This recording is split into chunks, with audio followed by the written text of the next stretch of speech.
degrees centigrade, which is 45 degrees Fahrenheit. Now, I'm not feeling that cold. I don't know why. I definitely feel warmer than I did yesterday, but maybe I've just learned to layer up a little bit better. So, for those of you who are joining us for the first time, this is a live safari. So what you're seeing now on your screens is what's happening right here on Djuma Game Reserve in the Sabi Sands.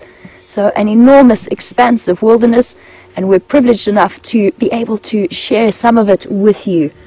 And these wonderful animals are here with us on this nice, chilly, fresh morning. Bob, it is amazing that you can sit so many thousands of miles across the world and watch what is happening in Africa.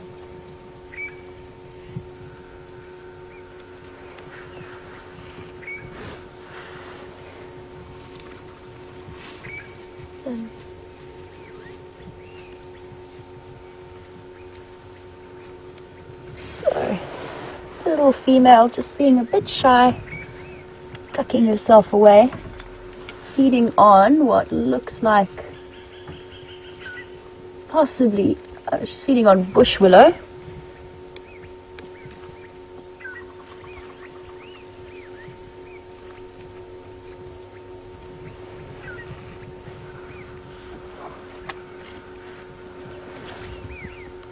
Here we've got two different species of animal.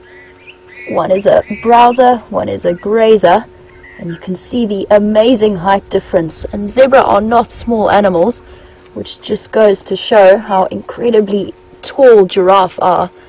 And I never fail when I get close to them in the car, just to be so impressed by that sheer height. And obviously that has enormous advantages for them, because they can reach parts of the trees that the other animals can't, apart from the elephants.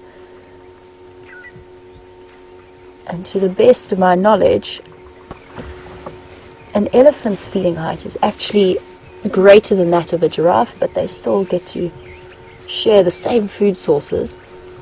And there we've got this wonderful herd of zebra coming through, tucking herself away, feeding on. Zebras are bulk grazers, and it's always interesting, you read the textbooks, feeding on bush willow, and this is a fantastic example. So in the books, giraffe only eat leaves, and zebras generally are only grass eaters, only grazers. But I have seen a giraffe with a mouthful of grass, and I have seen a zebra with a mouthful of leaves. Different species of animal. It's useful to remember that the animals don't read the same books we do. One is a grazer. They just do what comes naturally. You can see the amazing height difference. And zebra are not small.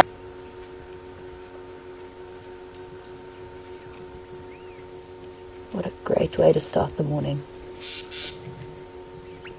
Animals, which just goes to show how incredibly tall giraffe are. And I never fail when I get close to them in the car, especially when I'm free and just wandering around the bush on my own. I love to sit and just watch them, because they are so cool looking.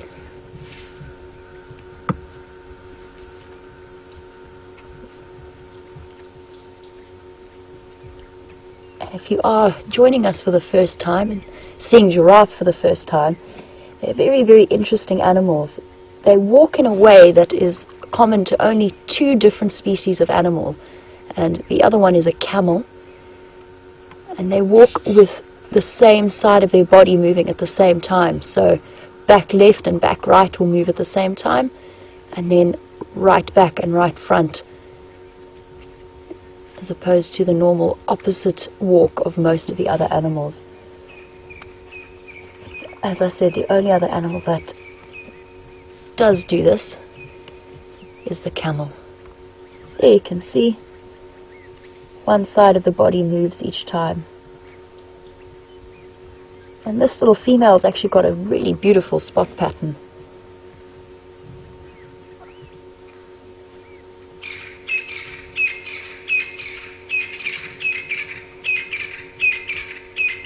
And if you do have any questions or any comments that you'd like to share with us, you can do so on #SafariLive on Twitter, or you can email them through to questions@WildEarthTV. And if this is your first time joining us, please let us know. We love to hear from new viewers. And don't be shy to ask any questions that might pop into your heads while you're watching this wonderful scene. She really is a good-looking giraffe.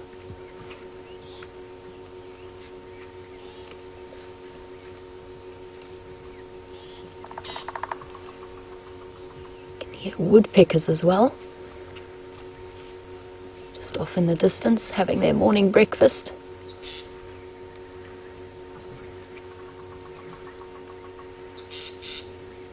You can hear the southern black tits and drongos.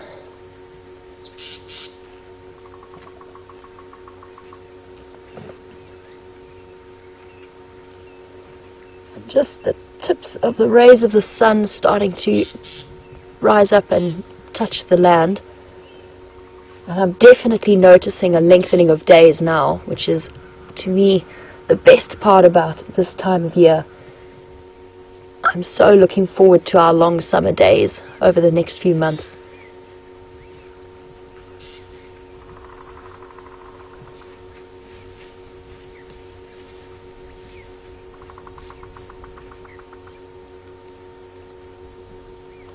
I've seen this herd of zebra a lot around quarantine. There's quite a few zebra moving through this area. And I think part of that might be because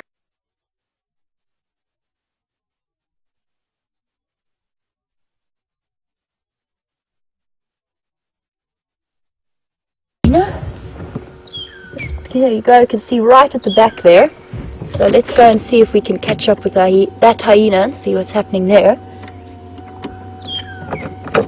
That was a nice surprise. That was definitely quite a cool surprise. Let's go see if we can get a better view.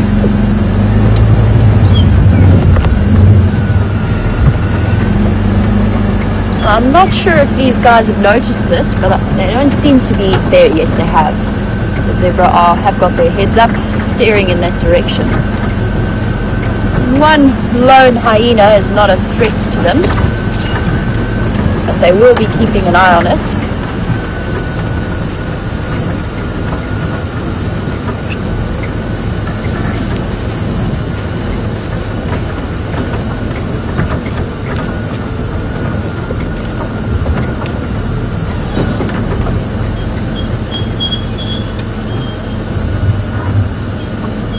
Want to watch for one moment, just have a look where these animals are looking.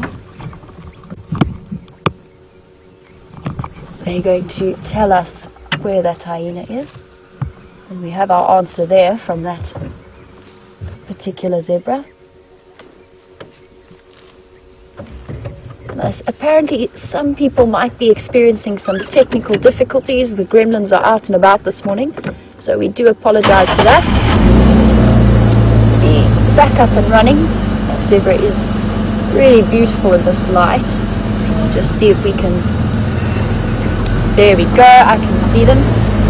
The zebra are definitely aware of the hyenas running about in front of me, but as I said, they're not a threat to them at the moment.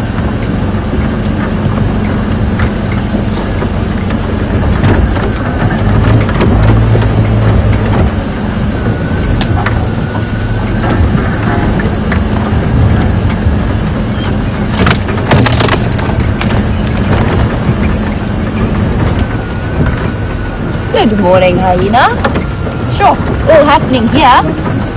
And that is one full belly, I see.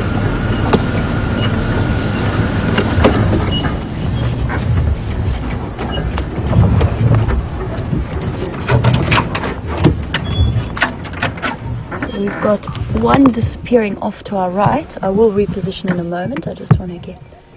We've got one there. We've got one here in front of me.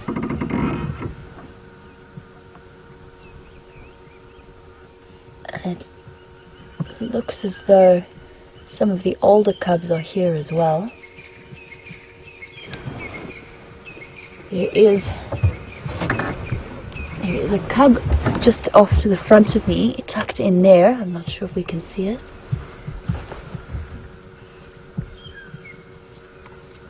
So the zebra and giraffe that are There we go.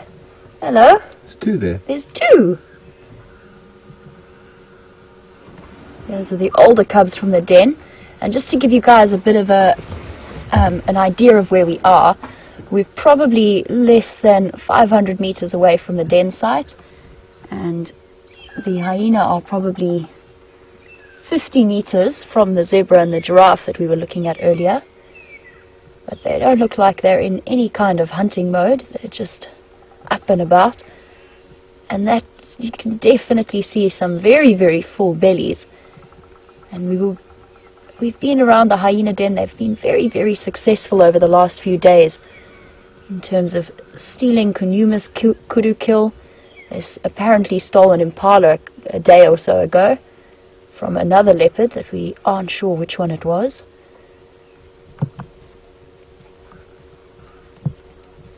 And I think I just need to see her back, but that looks to me like the one with the scar on her back.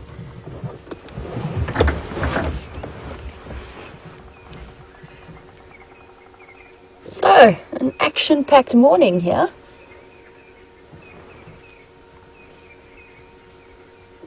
No, it doesn't look to be the female with the scar that we think is the matriarch.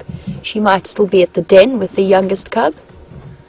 This, I think, is the mother of the twins who are in front of me. I'm just going to reposition in a moment, so maybe we can get a nice view of the two young cubs that are wandering around here. And there's been lots and lots of activity around this den site, which is just off to my left in that block. So we've seen, at one point we saw something in the region of 8 or 9 hyena wandering around, and that's not even counting the 4 cubs that are at that den site. So this clan is, here we go, there's a little one coming through. This clan is very busy at the moment. I think these two are going to try and follow Mom. Here we go. And they have definitely grown in the short space of time that I've been on this reserve.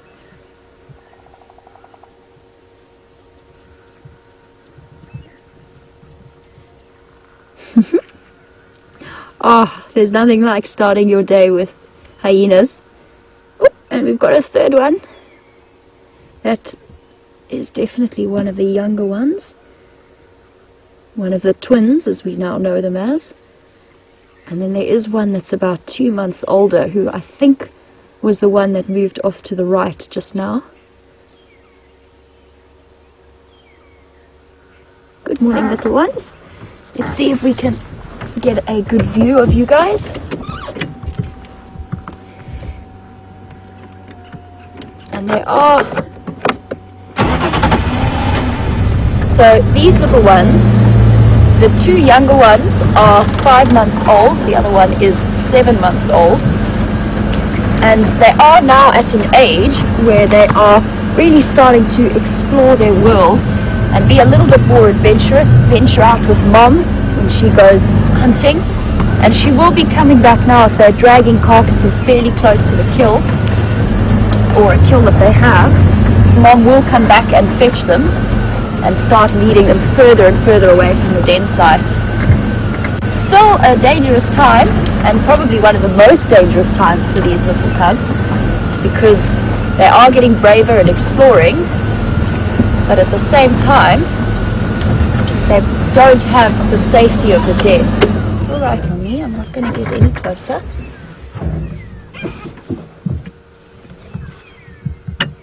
So for really young hyenas like that young cub that we have at the den site, they will stay nice and close to safety all the time.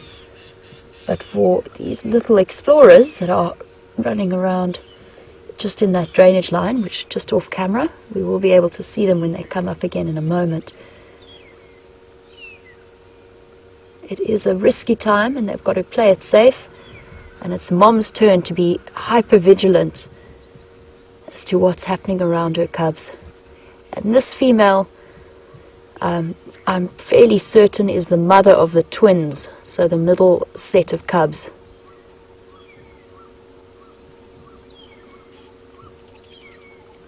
And hyena are difficult at face value to tell apart from one another if you simply see them running around, but you can look at that spot pattern that we can see up around her shoulders and on her sides there, and those big dark spots like that 4 at the bottom just by her stomach. Those are a great way of identifying hyenas because they will stay the same throughout their lives. So we will be able to tell which hyena is which.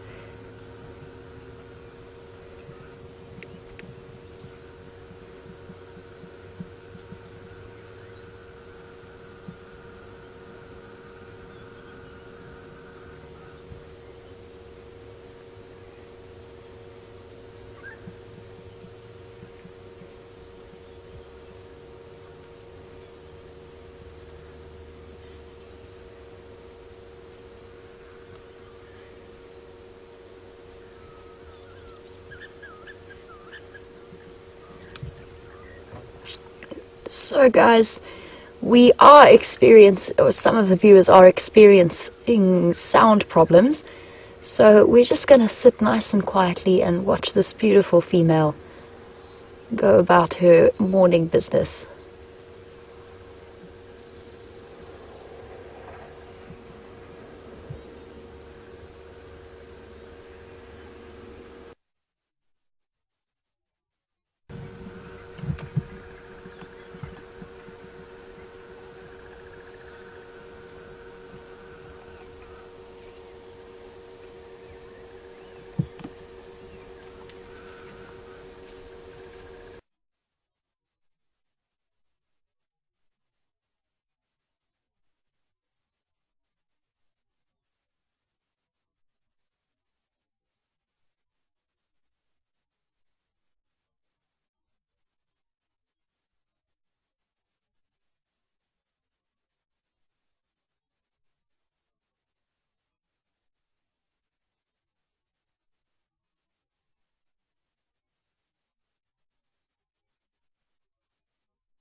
So guys, we were having some technical issues with the sound, so we do apologize for that.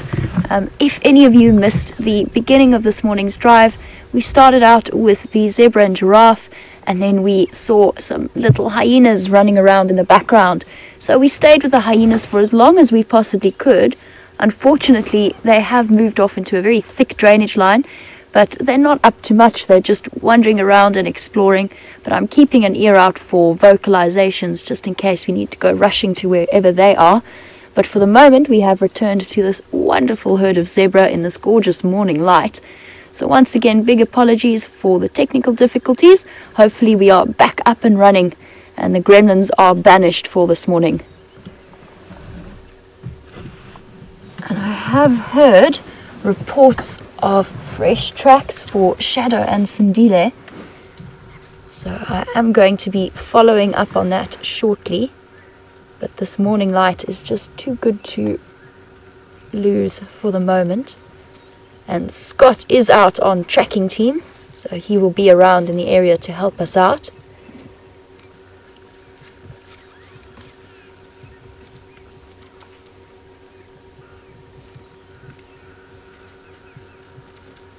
And it was interesting to see the way that the zebra and giraffe reacted to the hyenas. And that is something that told me that the hyenas' intention was not to go out hunting.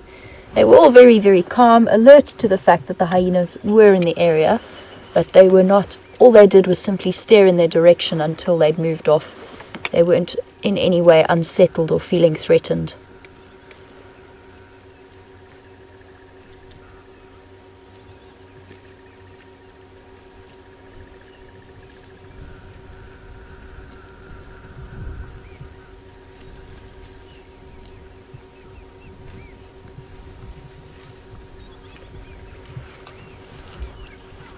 So we were discussing a little bit about the zebra's reaction to the hyenas, and they didn't alarm call at that particular moment, but they definitely do when they are threatened. They make a very, very interesting sound.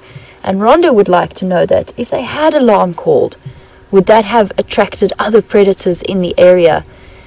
And that is definitely a possibility. Alarm calls do tell the rest of the herd that there is a threat out there and it's time to be alert and aware of what's going on. So they are helpful in that way, especially when the zebras need to run off and rely on their incredible coloration to help them blend into the rest of the herd and make it more difficult for predators. But at the same time, alarm calls, and especially the sounds that they make if they are caught and they are dying, have been known to attract things like lions and hyenas in the area. And even a leopard might come and have a look out of curiosity just to see if they could get lucky. So definitely a possibility, but still not enough to outweigh the benefits of an alarm call system that they have. So Rhonda, great question. We didn't hear them alarm call at that moment just because they were so relaxed. They could see the hyena. They just kind of stared in their direction for a while and then carried on eating and feeding, and the hyena did move off. But alarm calls can attract predators. It can also, as can their distress calls when they are injured or anything along those lines. So for now, I want to leave these wonderful zebras and just get hold of Scott on the radio. So if you excuse me for a couple of seconds, I just want to double check what he's up to, and then we can head off in the direction of those tracks for Shadow and Sindile. Just bear with me for one moment.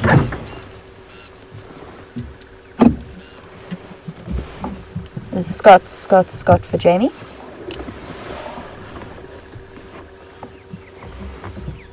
Yeah, morning Scott. I heard reports about Mkonzo for Mafazi Ingwe. Whereabouts were they?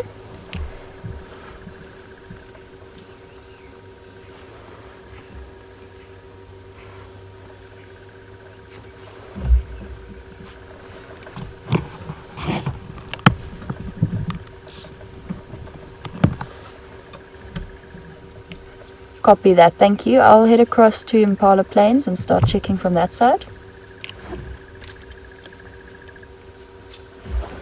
Okay, so Scott is out and walking. and he has got nice fresh tracks going through the block. So what I'm going to do is I'm going to loop around the other side and see if the tracks come out onto the road and which direction they've gone from there. So definitely exciting stuff. We were trying to track them yesterday afternoon, but they had done a sneaky maneuver somewhere along the lines. And the thing that I've noticed with Shadow and Sindile while we have been tracking them is that they do tend to chop and change direction quite frequently. And I've seen them cross one side of the road, then cross back a little bit further.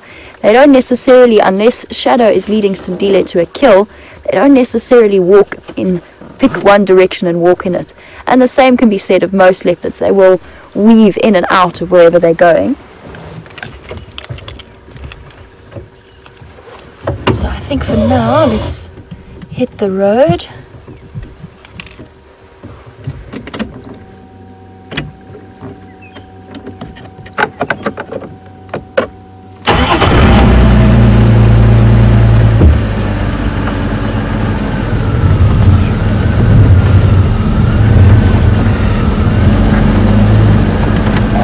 Earlier on, we were looking at the giraffe, and I said to everybody that was a really beautiful female. And Karine, welcome to the Sunrise Safari. It's always fantastic to have you all aboard with us. And Karine would like to know how often giraffe reproduce, what is their gestation period, and are they threatened by any types of predators? So Karine, off the top of my head, I'm having a blank moment in terms of gestation periods for giraffe. I think it is somewhere in the region of 18 months. It might be a little bit less, but it's somewhere in that region. I have to just double check. But after that period, then they will be lactating for a good year or so. So it will probably be at least 3 years in between births of calves, because they will not go into estrus if they are lactating. And in terms of predators and threats, there's definitely a lot that they need to be aware of. Lions will definitely target something like a baby giraffe. It's not unknown for leopards, big male leopards, to be able to kill baby giraffe. And hyenas as well will also be a threat. And that is why baby giraffe, when they are born, they look so strangely disproportionate, because they're born with very, very long legs and slightly shorter necks than the adults. And that's just a great way of allowing them to keep up with the moms when they run away. And mom is not without her own defense abilities. The giraffe can kick, and a kick to a lion or a hyena's face could very well kill them. So they have to go about it carefully. And as with most animals, the maternal instinct and the protective instinct is very, very strong. So any predator that would target a giraffe has to do so carefully. But even adult giraffe are not immune to predation. They're not safe from predators. There are a couple of very big lion prides that specialize in hunting them and taking them down. Usually you'll find it's a pride that has a couple of big males to provide that extra strength and just get them down. And there are even recorded cases. A lot of the lions in the Kruger National Park have learned that because there are tarred roads there, they've learned that if they chase the giraffe towards them, the giraffe actually lose their footing on the tar and fall down. And as soon as the giraffe goes down, they are going to struggle to get back up again, and the lions can pounce on them and kill them. So there are threats out there for giraffe. They are fairly safe from most of the smaller predators.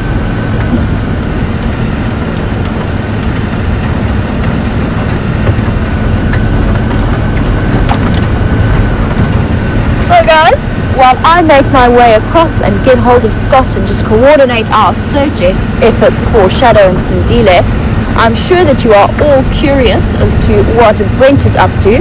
So we can head across to Brent for his morning update, and I will be back with you a little bit later.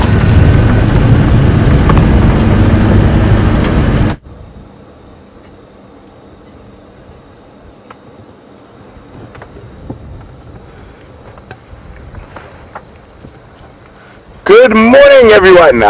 My name's Brent, and I've got Jean-Andre on camera with me, and I'm sure Jamie's done the rest of the introductions. Welcome on a live safari.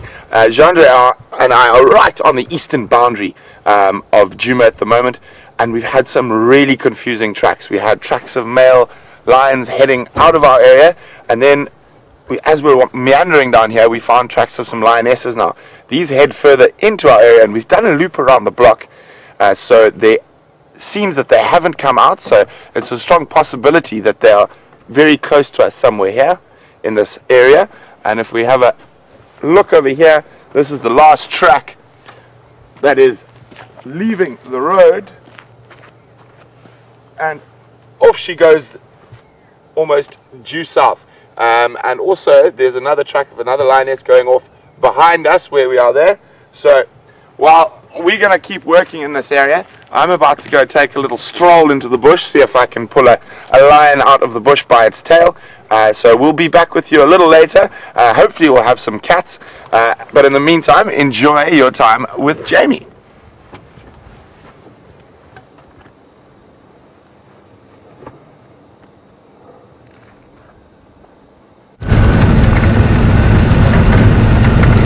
So guys, welcome back, and I hear that Brent has some exciting fresh lion tracks that he wants to jump off to follow.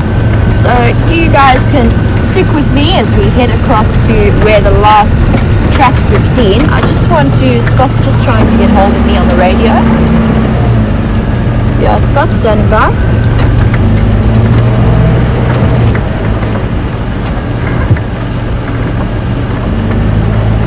No, negative. I haven't reached that area yet, but I'll double check with them when I get there.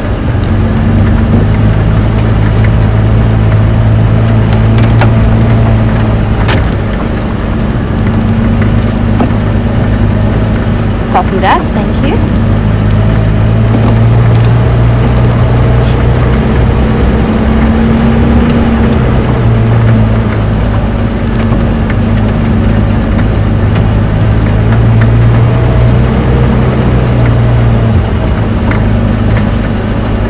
So a little bit earlier we saw those wonderfully cute little lion, not lion cubs, got lions on the brain, hyena cubs, and Kevin picked up on what I did, is the fact that they look like they've grown overnight, and I promise you it is definitely the same group, Kevin, but they are growing very, very rapidly now.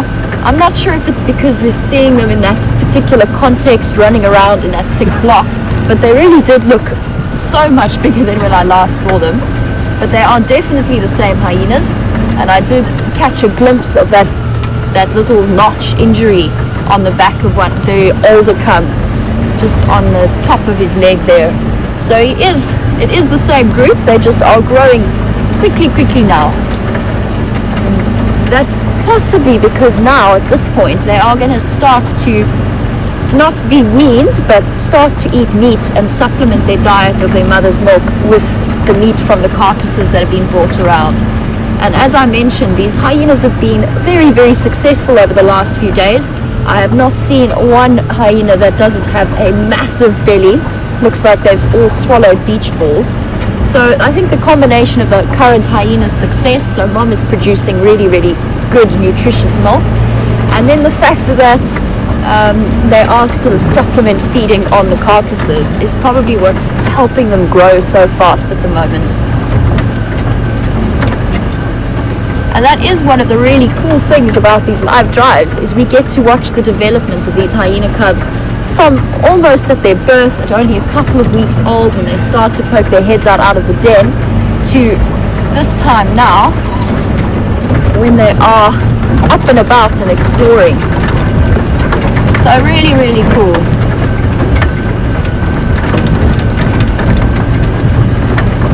And I've just heard a report from Scott that the lions, the inkahumas that were, at least I think it's the inkahumas, that were on that buffalo kill on Arathusa are now on the move. So I am going to make my way across, and while I'm looking for Shadow and Sindile's tracks, I'm just going to double check with the Arathusa guys as to what's happening there. And for those of you who might have missed it,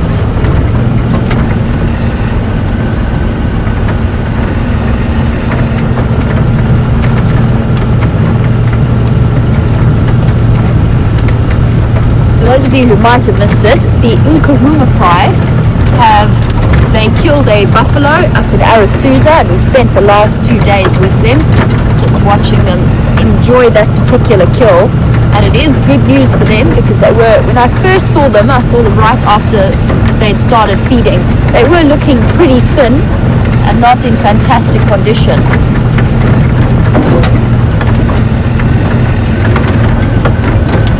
So it's good that they've been able to get a very solid meal.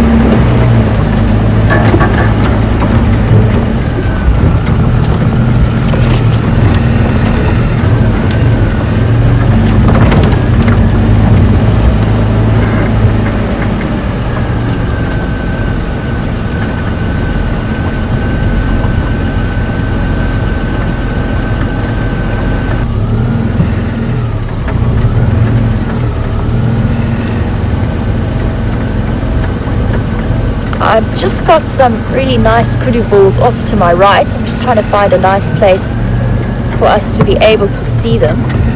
Looks like we might have an opening just a little bit ahead of us.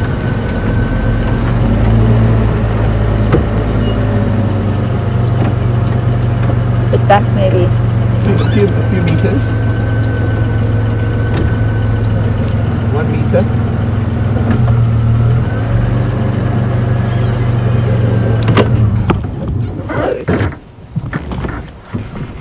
Jerry, it is indeed an amazing morning for animal viewing. Lots and lots of action in this area. So I'm glad you are enjoying it, and welcome to the sunrise safari. We have seen zebra, giraffe and hyena, and now these beautiful kudu bulls. That one in particular is spectacular. Look at his horns. That is definitely a very mature bull. Coming up to his horns are growing into their final twist.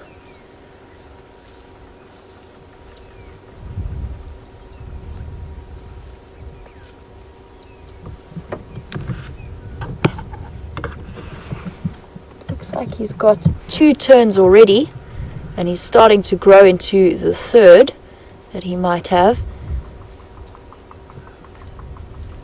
And it's not often that you get to see such a spectacular growth of horns. And this is one of the reasons why kudu are one of my favorite antelope. I think they are absolutely stunning. And nice to see them so relaxed. It's not often that you get a good view of a relaxed male kudu, in my experience. The females tend to be a little bit more chilled out, and I'm not entirely sure why that is, although I have my own thoughts, but I don't know for sure. And those incredible horns, they use purely for fighting each other, and they can actually get stuck together in some of the more serious battles.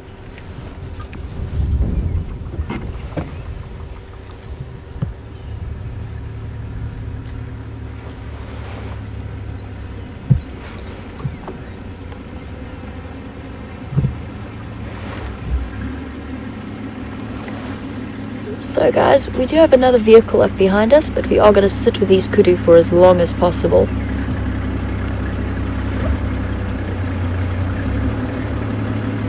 Unfortunately, I don't. They are fairly comfortable. Morning guys. Hi. I'll move for you now. No problem. But this is just simply too good a view for us to miss. Really quite spectacular. Thank you for that, boys.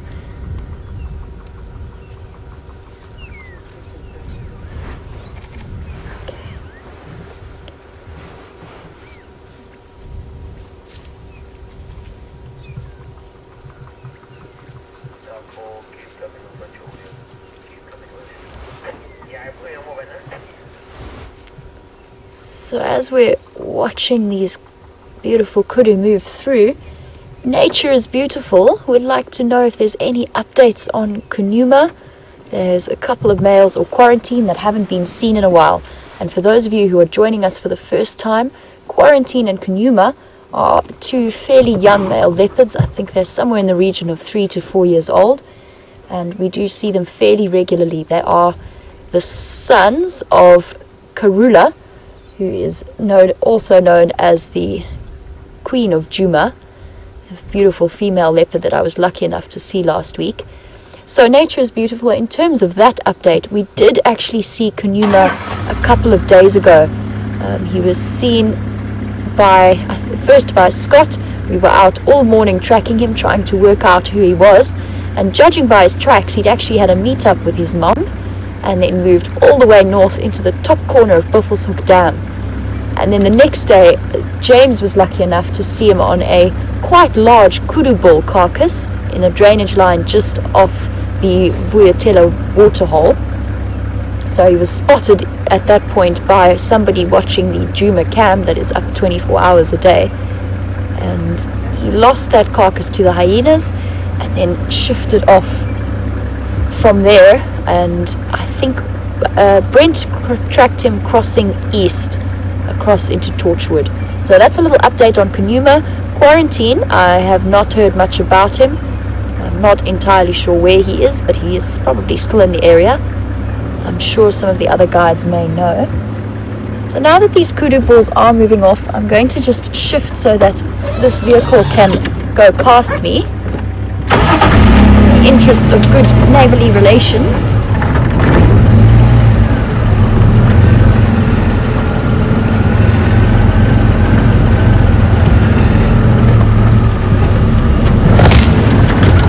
Hello, Stick.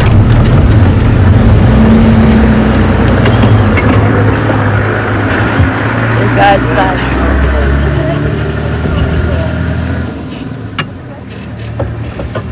Okay, so as they head off, he is very much heading in the direction I was planning on heading in, but let's see if we can get one last view of those beautiful kudu bulls. Might be a bit tricky.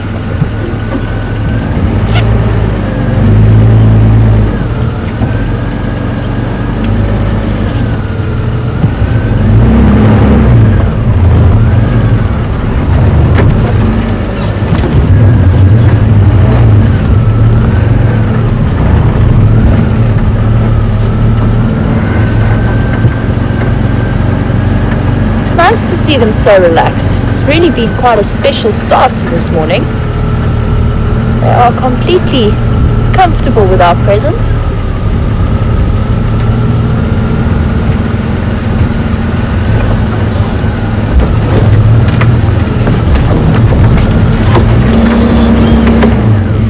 Just going to sit here for the moment just so that I don't frighten them away.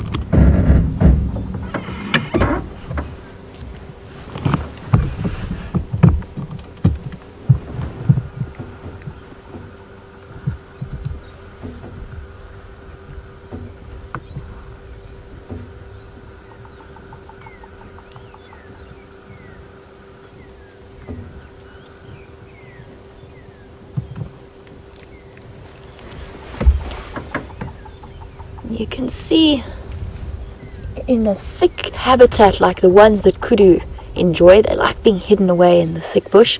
You can see how horns like these are actually a little bit of a disadvantage for the males, which is one of the reasons why we don't see that many really mature kudu bulls.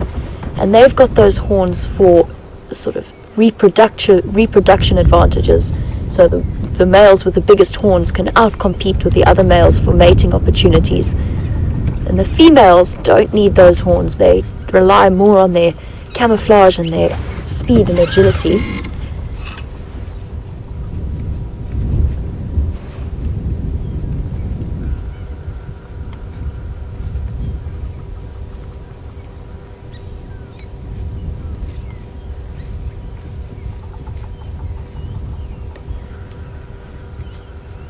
In terms of comparing the scale of these really nice big kudu bulls, Cindy would like to know how they compare in terms of a comparison to the North American moose.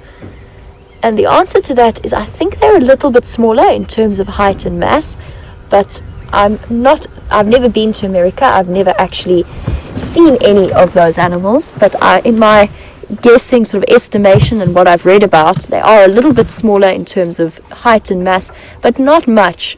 Biggest difference might be just in terms of their body bulk, but in terms of height, I think they are very, very close.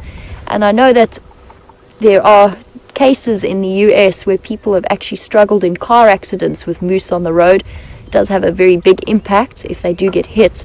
And I know that it's quite a similar thing with kudu on our roads. You have to be very, very careful, especially driving at night, that you don't accidentally hit one of them, both for you and the kudu. So guys, I'm sure that you've been wondering what Brent is up to, and I would like to start heading across to Arathusa just to get an update from their side, because it sounds as if Shadow and Sindile might have cut across there, and there are lions in that area.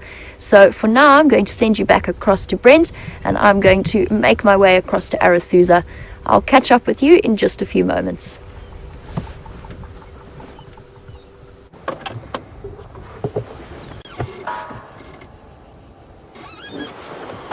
Welcome back, everyone.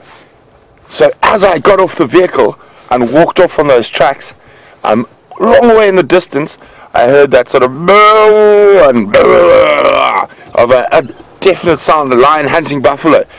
Unfortunately, I think it is to the north of us, but Jean-André and I have rushed into this area, and there's tracks of a big herd of buffalo that came and drank at Buffalo's Hook Waterhole, and now the lion tracks are here, but unfortunately, I think all this has happened just to the north of us. We are going to make our way up onto the cut line again, and right up onto the high ground. We're just going to stop and listen for a minute or two, see if we can get an exact direction on where that was happening.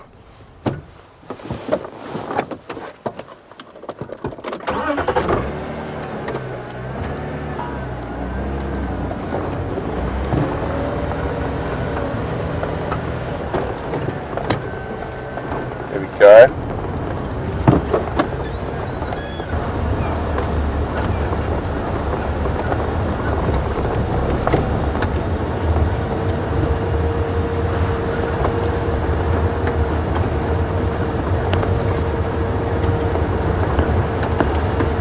So when we're out in the bush, we do often see some sort of strange physical deformities with different animals that we do see here. And Anne from Durban was wondering what happens if an animal's born with a birth defect. Does the herd or mother abandon it or leave it? And it completely depends on the defect.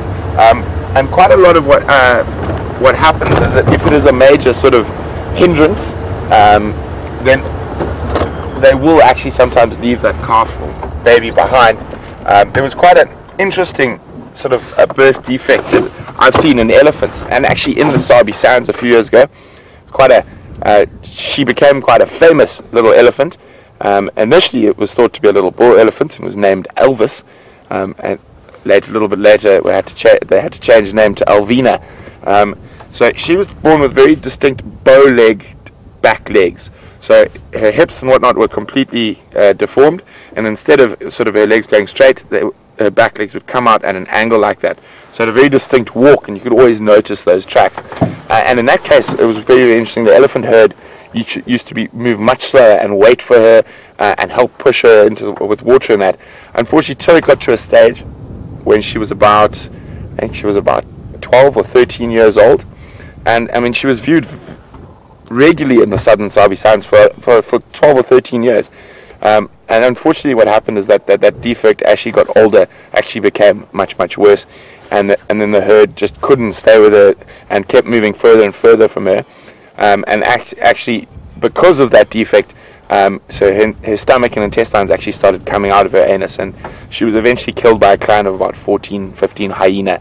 But so there are both cases where they will wait and look after, and in other cases they will abandon. And in this case they did both, but just over a different time. Always good to just stop and listen. I'm just trying to see if we can hear anything, but it seems like not much happening here on the eastern front, so I think it's time to head to the southern front and see what's going on there.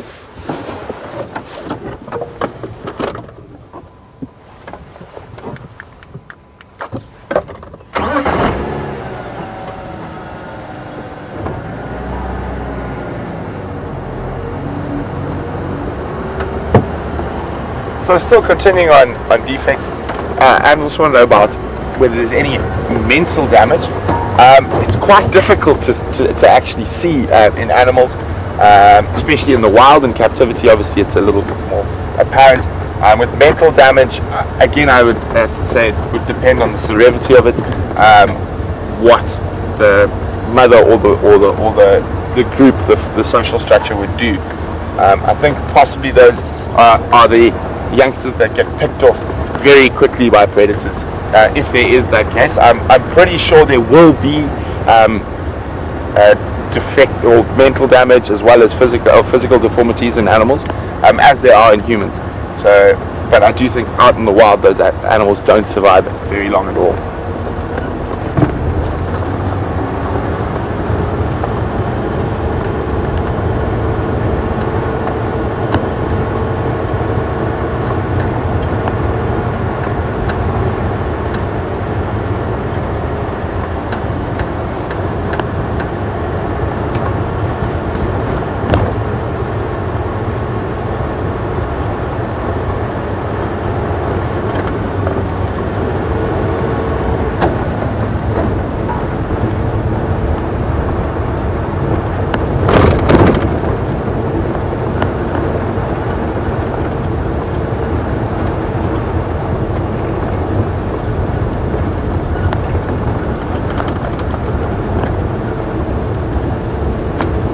It was a wonderfully beautiful winter's morning.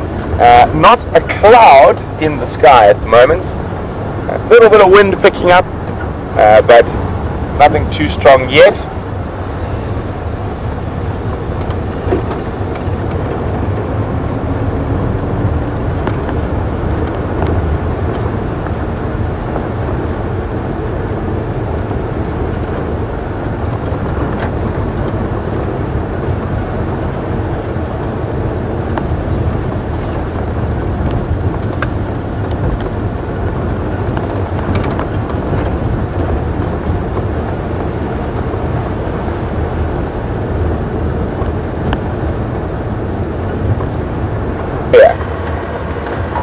Would they both respond?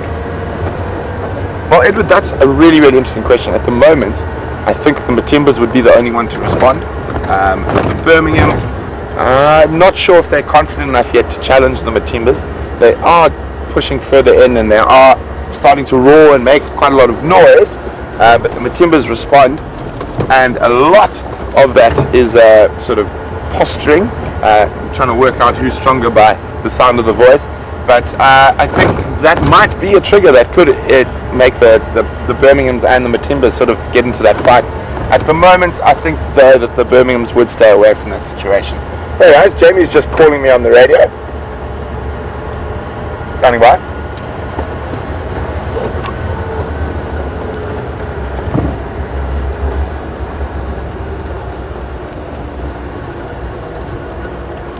Copy, no problem.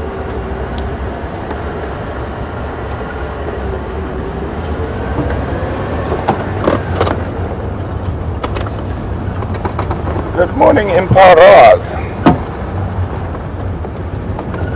Nice big herd of impala. So Jamie was just letting me know that there's reports of lions on Arathusa, so she might cross across there to go see if she can find them. We're going to continue working the south and eastern areas of Djuma. Lovely big herd of impala.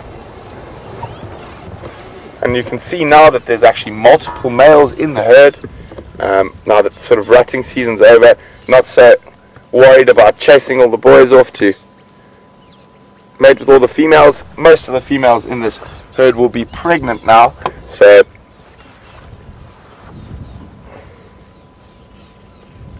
there's some. Can you hear that? That's an oxpecker.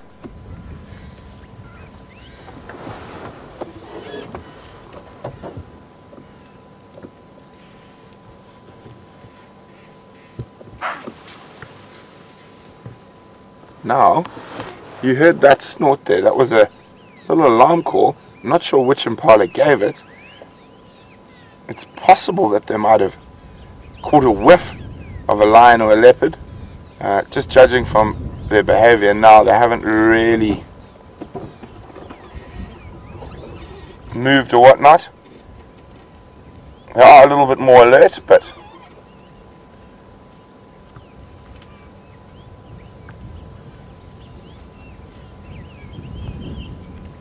such a beautiful antelope. Very important species in the ecosystem here. Provide food for lots of things. And I know we've chatted about it before, but I'm just going to see if anyone can remember. So, how long has an impala been in its current form? How long has an impala been in its current form? How many thousands or millions or tens of millions of years? And you can send your answers through to questions@WildEarth.tv on email, or you can use the hashtag SafariLive on Twitter.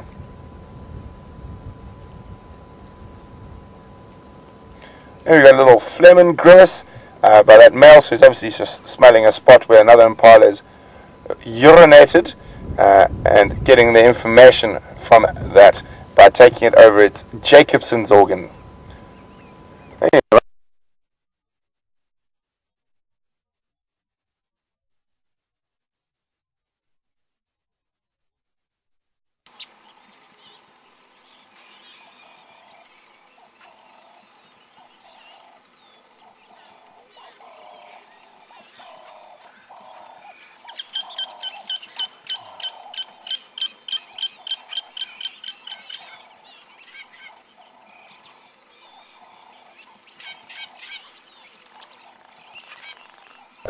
The gremlins were out,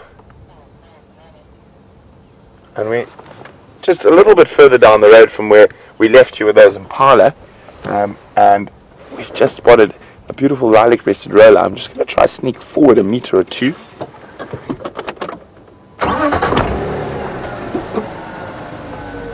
Sunning himself.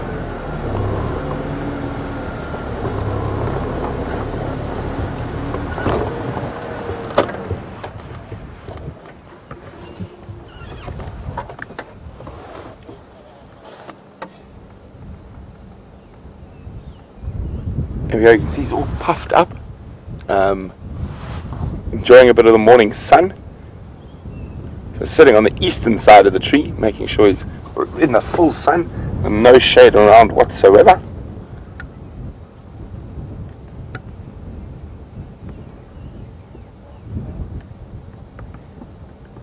They are absolutely exquisite birds.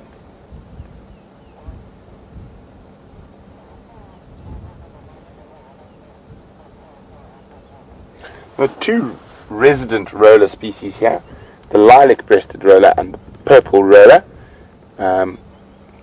But we do, during the summer months, have a visitor, the European roller, who also can be seen. So you can see how wonderful those colors are now. Air between their body and the feathers, and form a little insulative blanket around them. But I'm sure, like most animals out here, is an opportunist, so if a meal happened to fly by, or he would definitely take advantage of that.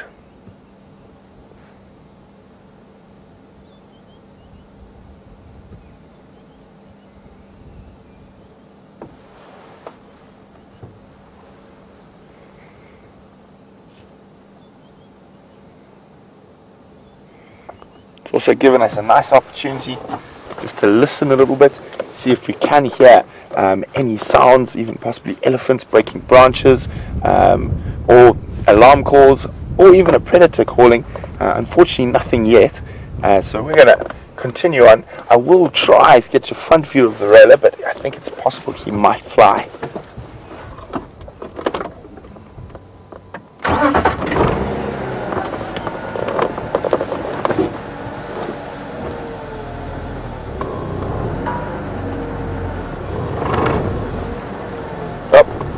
Off he goes.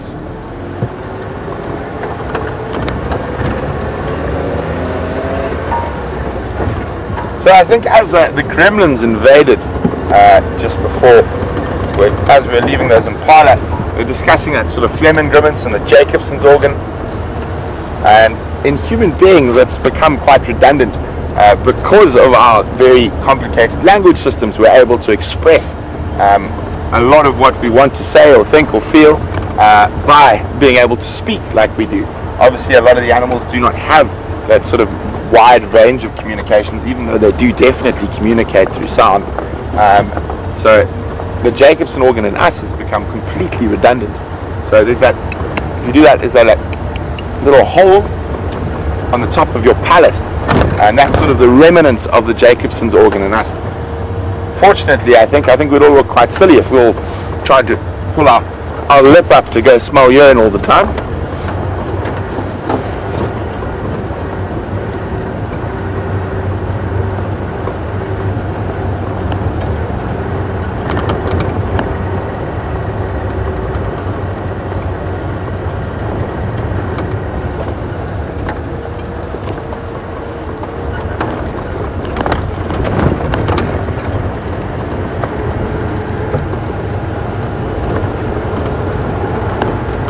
Quite a nice, well, not an important junction for us arriving here.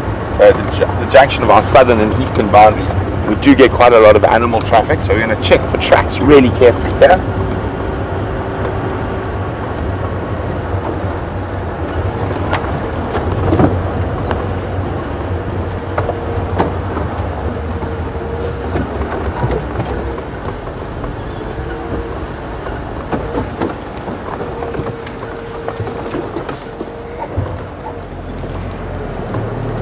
So the only tracks that seem to be here are of Howard the hyena, or Howardino the hyena, so no cat tracks. For those of you who might have just joined us or are new to the show, apart from just being live, we're also interactive, so you can send me questions about what we're seeing or about things that you've been wondering about the bush, and you can do that by sending us an email, and the email address is questions@wildearth.tv. Or you can use the hashtag Safari Live on Twitter.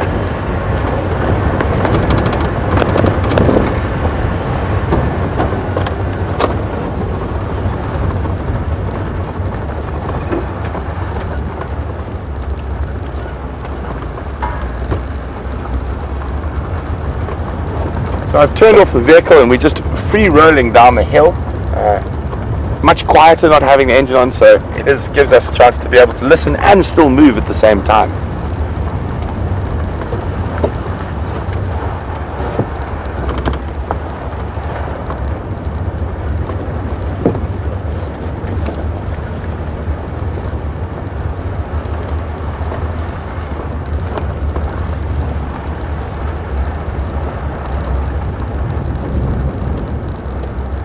So I asked a question while with those Impala, but we're not quite sure if the gremlins were out during that. So I'll just answer it for you and give you the question. So the question was, how long have Impala been in their current state? And they've actually been like that for far longer than we've been in our current state. We've only been in this sort of form for about 200,000 years, give or take, 50 or 60,000 years. But Impala have been in their current state for 1.6 million years. There's fossil records of Impala being exactly the same 1.6 million years ago. And the reason for that is that's because they're such a successful species. They haven't had to have a redesign or like we have. So in terms of evolution, they're sort of almost at their peak of perfection. They have a very successful breeding, and that makes them the most numerous antelope in south of the Sahara in Africa, and they're able to fill quite a lot of niches. They're the sort of absolute perfect generalist. So they don't only graze grass, they can eat leaves, they eat small shrubs and herbs and that. So that is why they are such a successful species, and that's why they haven't had to have a redesign for 1.6 million years. And that's not to say that they might not still be evolving. I'm sure they're still evolving, but it is it would probably take a big climatic change. Hello. A big climatic change or major change in the world that would cause them to actually have a redesign. And there we have an Inyala. That's a little female Inyala. Now Inyala is quite a new species as antelope goes, and they are busy extending their range from their current range, and they have been in the process of this for probably the last 50 or 60,000 years.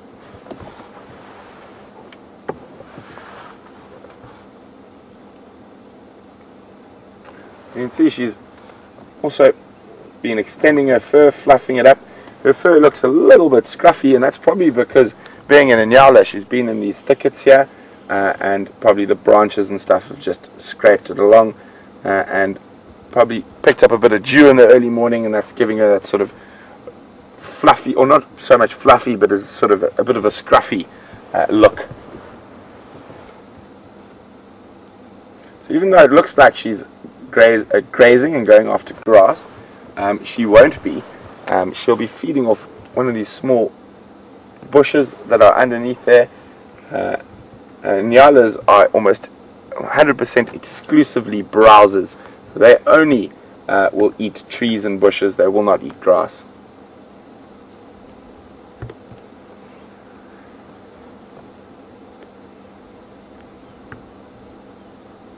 And that's, you can see now she's popping her head into these thickets, and that's definitely what's giving her the sort of roughed up effect.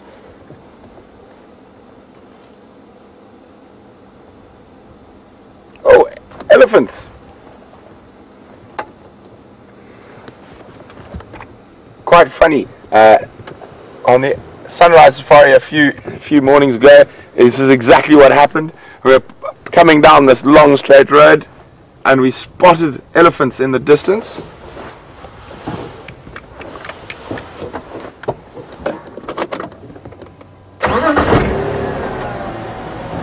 So guys, we're going to go through quite sorry guys, we're going to cross across to Jamie very quickly, but we'll be back with you a little later. Got your head, eh?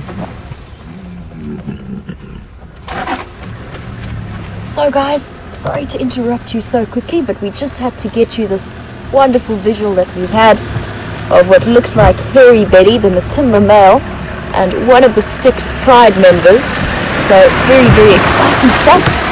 And this is really fascinating because we are on Red Dam Road, which is very, very close to where the Nkuhumas were.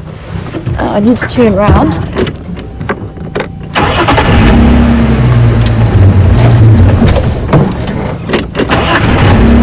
I actually can't, there's a stump in my way.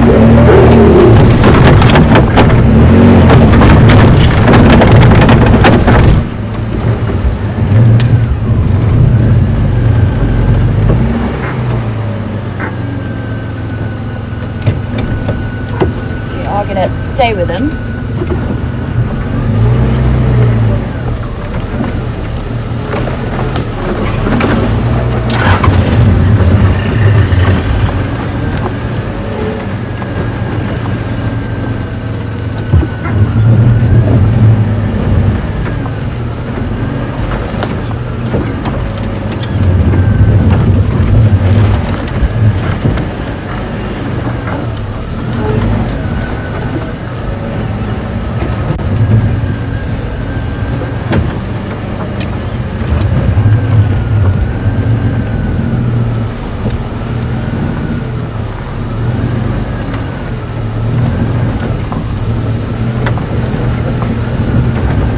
Morning. Thank you guys. Good on you.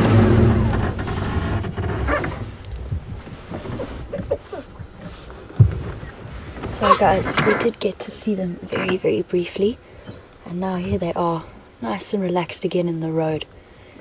And as I was saying, it is really interesting because we are not far at all from where the Nkuhumas were last seen. We're at Red Dam, which is maybe couple of 100 meters away from where they killed that buffalo.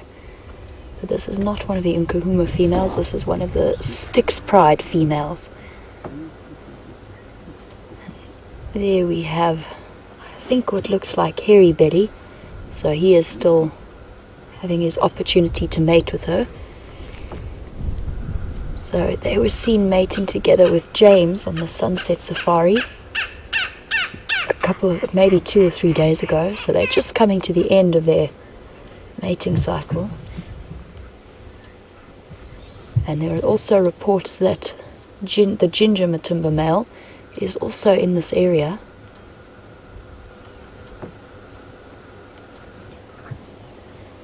I'm not sure if it's my imagination, but she does look rather tired. And you can see there's a little bit of a bite mark on the top of her neck there.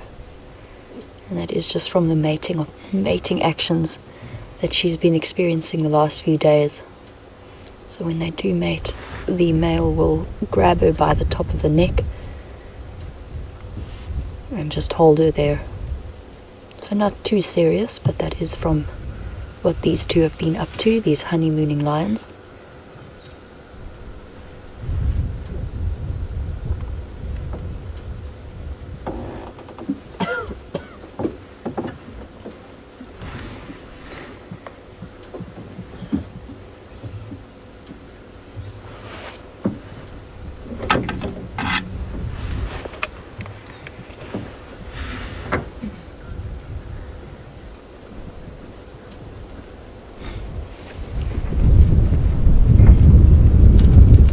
As I mentioned a little bit earlier, there was a sighting called in of the ginger male, and Reno, you would like to know if he's been seen, because there's a lot of concern over his swollen foot.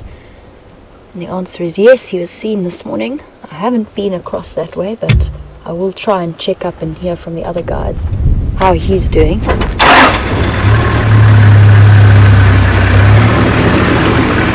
just going to stay with these two. But quite an exciting morning, and definitely when I heard there were reports of lions, not what I was expecting to see.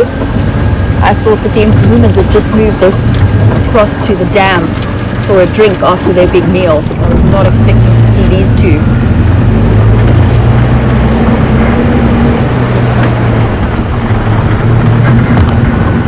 There's lots and lots of lion tracks in this area, so there might be other Styx Pride members around as well. I did see lots of lion tracks around.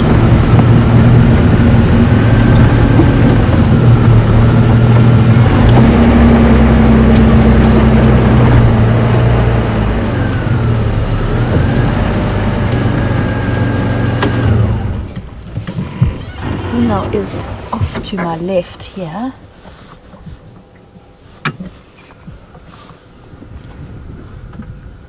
She's still lying down.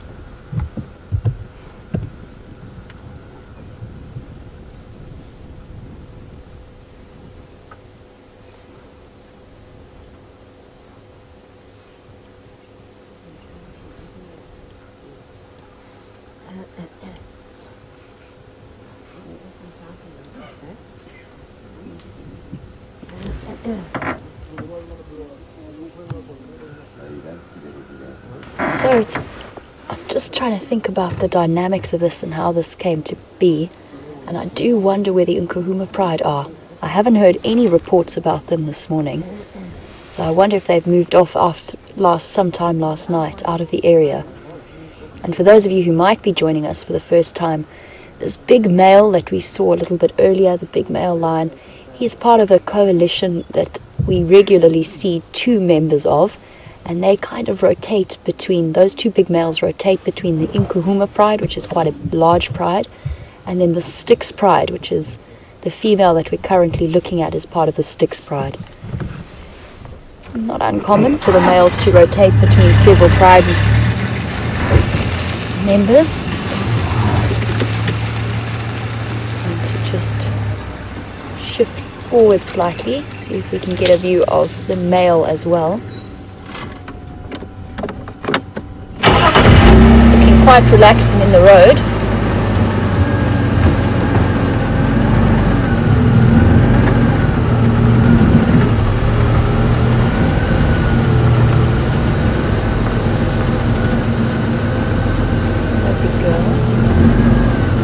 I think we'll stick with the female for now. There is another vehicle that is between me and the male. And there we go.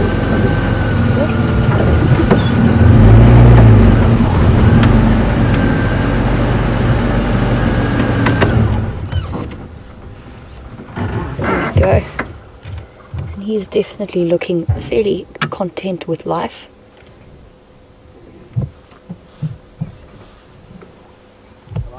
So he moves around with his brother, that is the ginger male.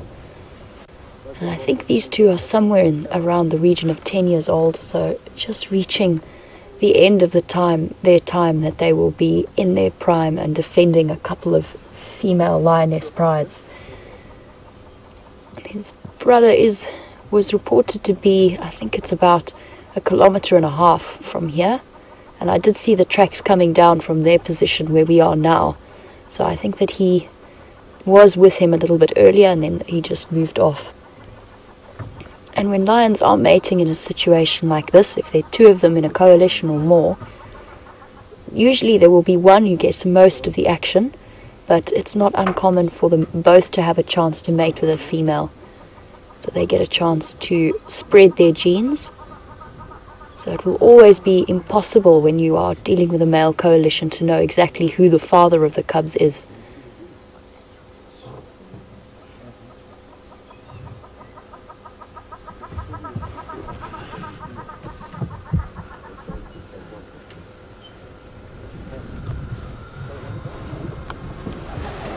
There we go. The female's just up and moving behind us. Amazing how close they can come to the vehicle.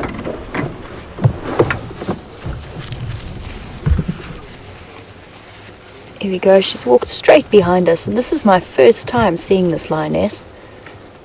So that is very cool. It's always exciting for me to see new animals.